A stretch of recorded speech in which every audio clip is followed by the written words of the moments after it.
He's giving his fourth speech out of the Confident Communicator Manual and is working on the project Get to the Point. He will be explaining to us the difference between looking back in hindsight and living in the moment. That being said, please welcome Chris Dyer giving his speech, Hindsight's 2020. Toastmaster Chris Dyer. No, there's no icebreaker. I apologize.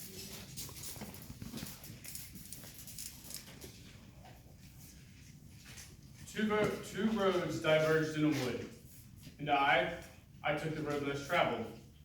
And that's made all the difference. Robert Frost wrote a famous poem about the crossroads of life. In this poem, he talks about how in your life you come across these different roads, and how each road you can take, and it will take you down a different path. See, the issue with this poem, though, is that it's Robert Frost looking back on his life, not him living in the moment. It's him explaining which road he decided to go down, not him explaining how he chose to go down that road. In reality, it's not as easy as waking up each morning and saying, oh, I'm going to go down this road. The journey to begin the actual road itself is much longer and much more complicated than a few lines of poetry. That being said, if I were to write this same poem right now, it would go more along the lines of, two roads diverged in a wood, and I took both.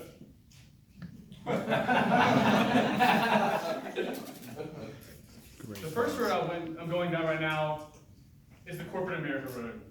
My entire life, I was made to believe that you had to get good grades in high school, get good grades in college, get an internship, get a job at a big company, and then start to work your way up the corporate ladder. So, that's exactly what I did. I got the grades, I got an internship for UPS, an enormous company. I got offered the full-time job, and that's what I do now. I work as a consultant for UPS. And on paper, it's an incredible job. It's got everything I could ask for. I have a steady paycheck. I get to do something I do enjoy. I have health benefits. I get to work from home. I don't have to go into an office. And even more than that, every day I get to go visit businesses. My job as a consultant for UPS is to go visit what UPS considers high potential employees.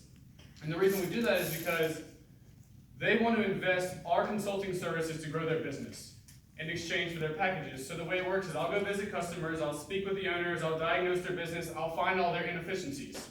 I'll go back, develop solutions, present these solutions to the customer, improve their business, as long as they ship UPS's packages. So it's an incredible win-win for both situations, and I do enjoy the job. That being said, I've been lucky enough to have some success early on, so my manager started to give me more and more responsibilities. But what that's coming down to is more and more time invested in the company. So that being said, on the other hand, I'm also going down the entrepreneurship route. My entire life I've always been infatuated in the back of my mind with the idea of starting a business for myself and owning it and operating and running it. And that opportunity kind of fell to me on accident. My sophomore year of college, I needed some money to pay for things. We know what we're talking about here, maybe alcohol, partying, this sort of thing. But anyway, I didn't want to work for someone else making minimum wage, working hours that I didn't want to work, and having to listen to them. So I thought outside the box, well, how can I make some money on my time, make more than minimum wage, and be my own boss? All the while doing something I can do while I go to school. So I started what's called now Student Mover Service. How that started was I simply posted an ad on Craigslist and said, students will come move your stuff for you $60 per hour for 2 guys. That's how it started, and little did I know, I actually got business. Throughout my college career, I worked on the weekends sometimes, whenever I guess I wanted to. But in my senior year, last September, my partner and I, Thomas, we decided to take the company and see where we could build it more as an experiment than anything else. Since last September, we've had unbelievable success, much more success than I ever could have imagined. That being said, my partner Thomas lives up in New York. He works a full-time job. I live down here working a full-time job, and the company is operated out of Clemson. So we both own the company and operate completely remotely. That being said, we've had so much success that we've recently launched our second location down here in Orlando. But again, what that leads to is, and those 2 locations for a business that you operate remotely is, again, more time, more input you need.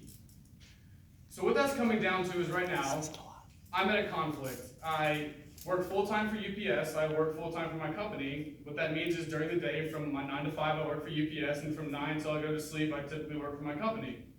And that's worked so far, but it's gotten to the point where it's starting to take a toll on my health.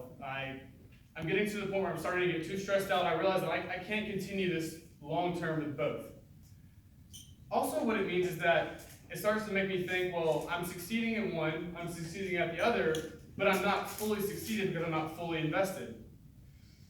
And that's really started to make me ask the question, what if I fully invested myself in UPS? What would happen? Could I, grow the corporate ladder much faster? What if I fully invested myself in my moving company? Could that company grow to something much larger than 2 locations in a small business? And that question right there has led me to more angst and anguish than the actual time commitment itself. It's really thinking, well, what if? Because everyone knows the last thing you want to do when you look back in life is ask yourself, well, what if? So that's led me to where I'm at now. I know that I need to make the commitment, but what it comes down to is I don't know what to do. I do enjoy both. I don't know which one to give up. So like Robert Frost, one day I know a very, very long time from now, I'll look back on my life and say, 2 roads diverged in a wood, and I took the one less traveled. But right now, that's not the case. Right now, it feels like I'm in limbo. I'm in this place of, I don't know what I want to do with my life. And long story short is, there's no guide out there that tells you, okay, you need to do this. There's no one telling you, okay, you need to start doing this now and give up this or this. It's just, I'm stuck in limbo. So, right now, I'm going down 2 paths at one time. But what it really feels like is I'm lost at the trailhead still, and I haven't started going down either path at all. Thank you.